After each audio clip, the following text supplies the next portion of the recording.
Hello, and welcome back to another episode of YWCA York's Talk segment, Let's Talk. This project aims to create a series of monthly videos featuring members and leaders of YWCA York to discuss relevant topics and bring awareness to our local community. I'm looking forward to today's important topic, and I encourage you all to join us and partake in these important conversations. With that being said, let's talk. Hi, welcome back to another episode of Let's Talk. As always, my name is Raven Dixon, and today I'm here with Queen Washington, Chief Impact Officer at YWCA York.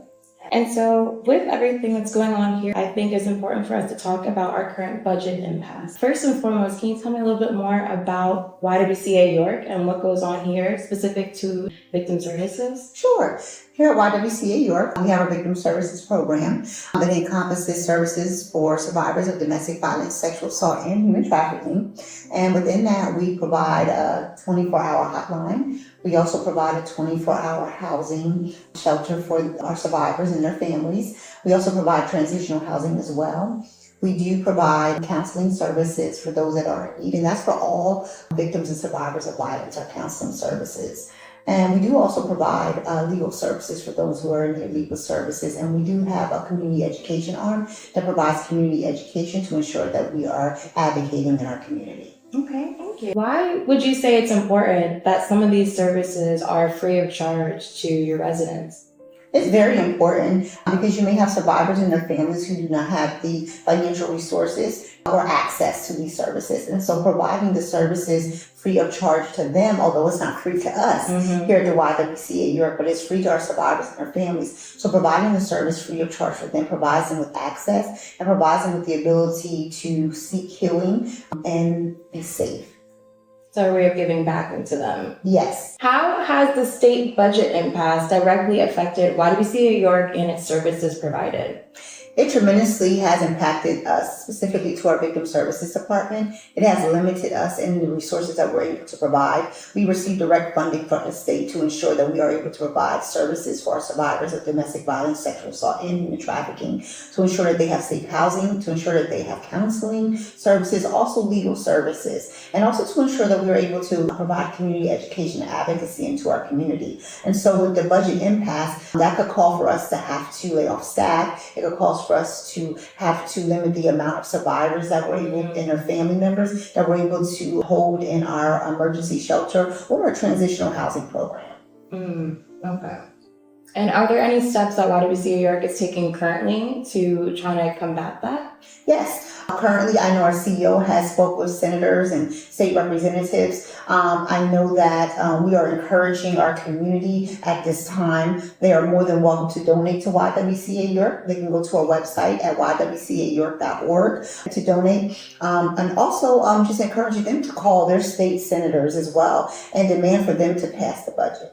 And what would you say are some of the real-world consequences for survivors if the funding is delayed or frozen? Unfortunately, some of the real-world consequences could be a survivor staying in a home that's unsafe and their children and their family. It could be a survivor being called to being a victim of a fatality, which we do not want to happen. Or it could be a survivor that really needs to get some counseling services, and we would have to tell them no, that we're not able to provide you with those counseling services. And so those are some real world challenges that are coming into play, and we don't want them to come into play. We want to be able to continue to provide access, resources to our survivors, to let them know that we are here for them, that we're listening to them, that we're able to provide them to them so that they can feel safe. And be proactive the way we always have been. Yes, yes. Are there any statistics that show why there is still such a consistent need? Yes, we have provided over 7,000 hours of shelter nights in our emergency shelter. I know along with our hotline, we have received, I would say within this last fiscal year, over 1,500 calls on our hotline for survivors or individuals for seeking resources or help, or family members seeking resources or help for those individuals. I know that we've got over 8,000 free counseling hours that we have provided to survivors. And I know within our legal department, within the last fiscal year, they actually served over 700 individuals, providing them with free legal services. And that ranges from individuals with custody cases, individuals filing for protection from abuse orders, or individuals having certain cases that they would need us to assist them with legal matters. Well, that's amazing. I'm happy to hear that the work it shows for itself. Yes, it is amazing, and it's important work that needs to be done. And it just speaks volumes to why we need the budget passed. While we encourage our residents, our businesses, our organizations to please call their state senator and ask for them to please pass this budget. We want to keep our doors open. We want to continue to provide services to our survivors. We do not want a survivor to call our hotline and no one's there. What would you tell someone who thinks the budget impasse is just a political issue and not a public safety issue as well? I would say to them, having a victim or survivor calling our hotline and no one is there, that's a public safety issue. Having a survivor in their home and they need to seek safety and our doors are closed, that is a public safety issue. Having a survivor or their family need resources for counseling so that they can be healthy and have a successful life, that is a public safety issue. Or the lack of us being able to provide them with legal services so that they can be safe, so that they can have the resources that they need is a public safety issue. And I love that you mentioned the aspects of how it affects our community, because it's not just about the numbers. These are members Yes. of our community, Yes. real people. It's real people that unfortunately are going through real challenges in their life. And we want to be that place where they can come and we can let them know not only are we about empowering women and eliminating racism here at YWCA York, but we're also a place that's open and willing to listen, and we believe survivors here. Absolutely. If funding were restored tomorrow, what do you think would be YWCA York's first priority? Our first priority would be to let our survivors know that we are still here. We are still here to provide them with the support and services that they need. That will be our first step. And as we wrap things up, what gives you hope with YWCA York moving through these trying times?